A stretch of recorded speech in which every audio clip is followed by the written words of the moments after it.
contains one lone pair of electrons, then 3 normal bonds are there. The hybridization is sp3 hybridization. According to sp3 hybridization, 4 hybrid orbitals will be there. In one hybrid orbital, there will be a lone pair of electron and other 3 will be forming the 3 covalent bond. So in case of phosphorus pentaoxide, the phosphorus is having sp3d hybridization. So it will form 5 hybrid orbital and the structure will be trigonal bipyramidal. Its structure will be trigonal bipyramidal.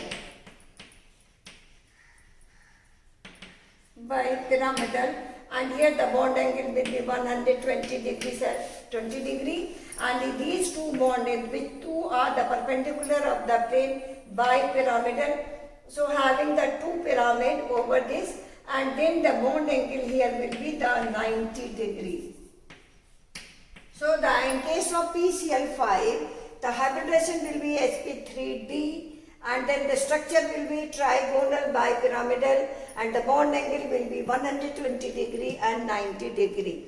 So this is the explanation for the structure of trihalide and pentahalides. Now we will study the property of these elements with the metals.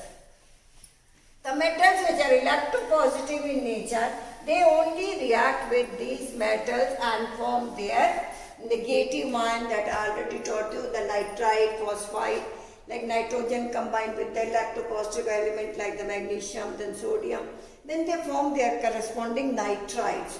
So this is the reaction with the metal. So with the metal, when they combine with the metals, when the metals are electropositive in nature, or you can say they only combine with the more electropositive metal,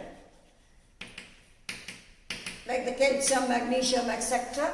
And then they form the nitrides, and then phosphides, arsenide, antimonide, and bismuthides. So in all these states, the valency state will be -3. So this is only in case when the metals are more electropositive in nature, then only they will combine with the metals and they will go in the -3 oxidation state. Now next we will study the anomalous behavior of nitrogen.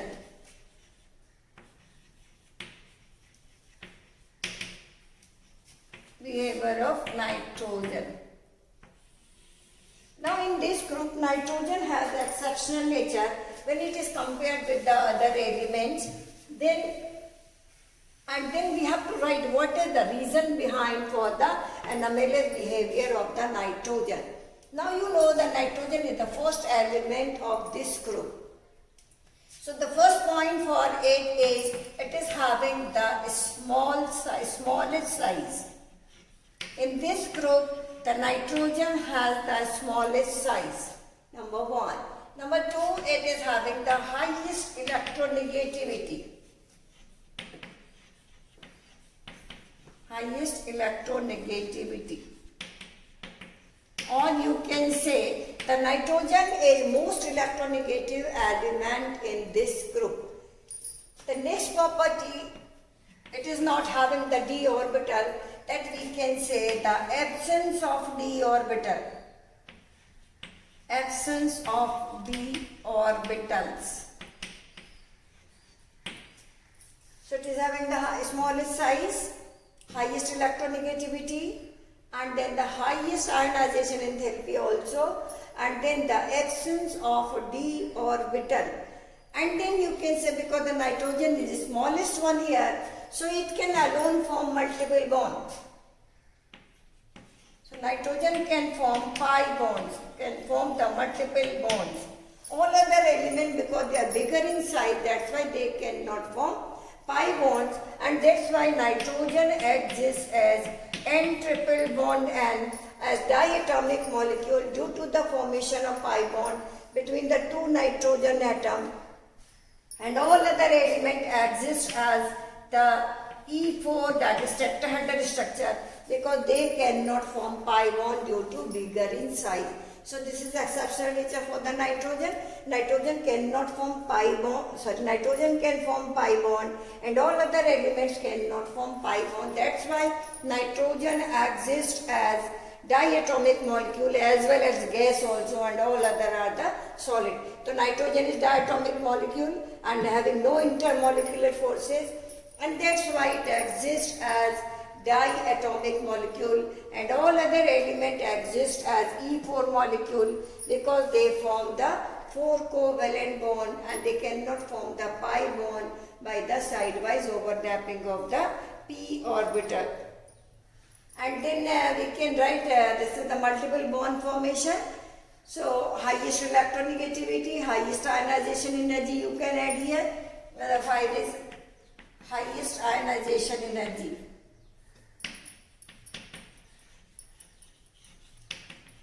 Ionization energy. And 6 point we can write nitrogen has the ability to form hydrogen bond. That is intermolecular hydrogen bond. Intermolecular hydrogen bond. And that's why this hydride of nitrogen have the different properties. So these are the exceptional nature for the nitrogen. So nitrogen alone can form hydrogen bonding and all other cannot form hydrogen bond, and that's why you know the ammonia exists in the liquid state having the higher boiling point that we can explain. The hydrogen bond are formed on the basis of the electronegativity. Now the nitrogen is smallest size and having highest electronegativity, that's why it can form the intermolecular hydrogen bonds. Children, now we will study the properties of nitrogen. Nitrogen exists as diatomic molecule. So here we will study the preparation and properties of the nitrogen. So nitrogen exists as diatomic molecule as N2. N is the symbol for nitrogen. So it exists as diatomic molecule, that is N2. Now it is prepared, one first method, it can be prepared by the liquefaction of air. So by the liquefaction, you know the nitrogen is present in air in 78%. So it can be prepared by the liquefaction of air. And its boiling point is 90 Kelvin. In the laboratory, the nitrogen gas is prepared by the reaction of ammonium chloride and sodium nitrite. So when the ammonium chloride and sodium nitrite react, then it forms nitrogen gas, water and sodium chloride. So in the laboratory we can prepare the nitrogen gas by the reaction of ammonium chloride and sodium nitrite. So you will get nitrogen, water and sodium chloride. Now in the second method, we can prepare from the ammonium dichromate. So by heating ammonium dichromate, then it will decompose to form nitrogen gas, water and chromium oxide. So we can prepare the nitrogen gas by the thermal decomposition of ammonium dichromate. So when ammonium dichromate is heated, then it is converted into nitrogen gas, water and chromium oxide. So this is the second method of preparation. And for the preparation of very pure nitrogen gas, it can be prepared from barium azide. Azide is having the from azide N3 minus. So it can be prepared from the barium azide. So when barium azide is heated, then it is converted into barium and the nitrogen gas. So in this way we can prepare. So when we need very pure nitrogen, then we can prepare by the decomposition of barium azide, which on heating decompose to form, and azide is a very unstable compound. So it can easily give nitrogen and barium. Because nitrogen is a gas, so it can be easily collected. So these are the preparation of nitrogen gas.